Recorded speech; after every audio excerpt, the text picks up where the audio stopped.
Hello friends, ఈరోజు మీకు నేను ఎగ్ ఫ్రైడ్ రైస్ హోటల్ స్టైల్లో ఎలా చేయాలో సింపుల్గా ఈజీగా నేర్పిస్తాను.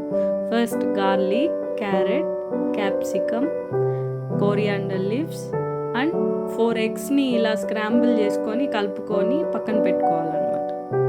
తర్వాత రైస్ ఒక బాండెల్ తీసుకొని ఫస్ట్ చాప్ చేసుకున్న గార్లిక్ని వేసి బాగా గోల్డెన్ కలర్లో ఫ్రై, తర్వాత ఆనియన్స్ వేసుకొని ఫ్రై చేసుకోవాలి. తర్వాత ఆయిల్ వేసేసి పక్కన పెట్టుకున్న స్క్రాంబుల్ ఎగ్ని బాగా ఆయిల్లో వేసి దాన్ని మాత్రమే ఫ్రై చేసుకోవాలి.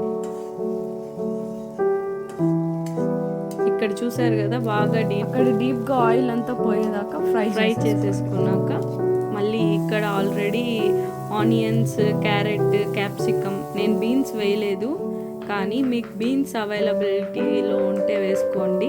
నా దగ్గర లేదు కాబట్టి నేను వేయలేదు. దాంట్లో కార్న్ అన్నీ వేసి ఇలా అవన్నీ ఒకలాగా ఫ్రై అయ్యాక మళ్ళీ ఎగ్ని కూడా కలుపుకోవాలి.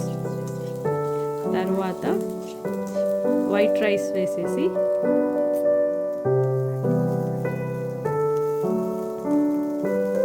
పెప్పర్ అండ్ సాల్ట్ వేసుకొని బాగా కలుపుకునేయాలి. లాస్ట్లో కొత్తిమీర వేసి దించేయాలి. చూసారా, కానీ సూపర్ టేస్ట్ ఉంటుంది, ట్రై చేయండి.